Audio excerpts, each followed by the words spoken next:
It's good being out here. Yeah, no doubt. So I know he's hurt right now, but Keontae, going back to the spring, what's the one thing that just pops with him, the one thing that really stands out to you? Well, number one is his character and the way he carries himself. He's a grown man. He brings a lot of leadership, and his relationship with Rye and the way that they've bonded is really key to the culture of our running back here. But from an ability standpoint, he's really setting. He does a good job of catching the ball out of the backfield. As you can see in the spring game, I think if the receiver doesn't get his weight, he probably goes the distance. He's got great vision. He's played a lot of football, and he's a tough kid.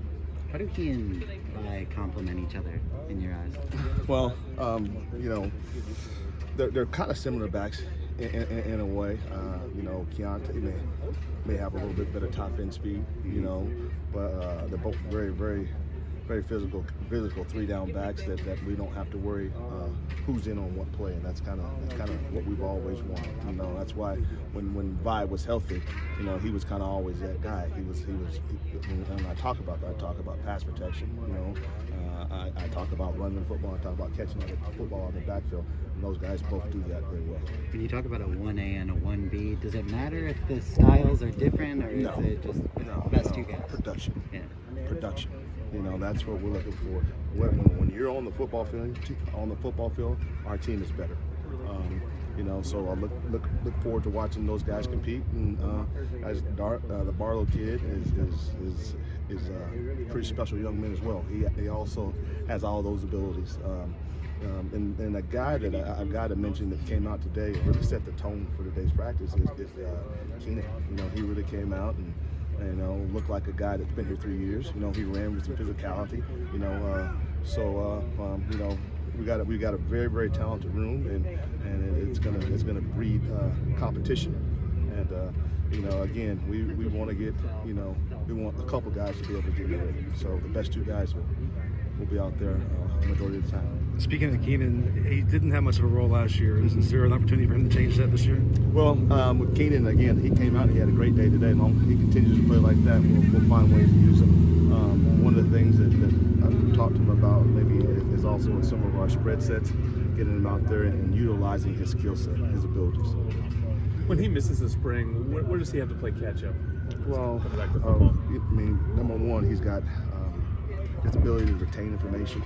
He has a great ability to do that. He's got great aptitude. He picks things up very quick. So that's a positive for him because he is missing a lot by not going through the spring. The biggest thing with Keenan right now is maintaining that weight and being able to hold up in pass protection instances because he's a game changer. 10-2 can get to that end zone pretty dang quick. He loves track, and I want him to run track, but we do miss him in the spring. Brandon Campbell's your only first-year guy, and he was here in the spring. And what have you seen from him so far, and what do you need to see from him in order for him to maybe get into? Well, what I need to see from him is number one, if we can't protect, we're not going to play. We've had far too many busts in these first couple practices, and a lot of that these guys have been dealing with a lot. They've had summer school going on, not summer school ended yesterday. Now we need to study football for the next couple of weeks. So he's very good now with the ball in his hand. He's patient. He's probably our best inside zone runner. If you go back and you watch the spring ball cut-ups, he's very patient and he has a burst that I don't think a lot of people know about. So with him, it's just we got to detect that quarterback, and it's my job to get him coached up. It's my job to get him up to speed. When we talk about IDing protection and things of that nature, I don't want you to just look at the point of offensive line ID and say, okay, this is what I do. I want you to see the top and see why and anticipate it before it happens. That allows you to play faster. As I said before, one of the things that we needed to improve on, we did a good job of protection IDing it, but it took too long. There are several times that we could have been out.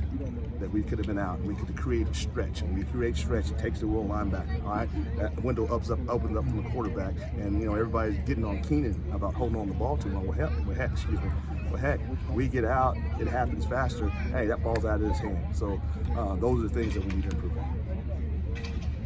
I got one more question. I know you were happy with the run game production last year. Maybe this was asked and I didn't hear it, but Seth was talking about how he had conversations, and I'm sure you all were in on this, about you need to run the ball to win a championship. Were there conversations immediately after the season where you guys got together and said we need to do better? And That night. Yeah. That night, we put ourselves in the situation to have to win a championship, and our lack of ability to run the football it's a big piece of why we didn't get it done. Thank you, Coach.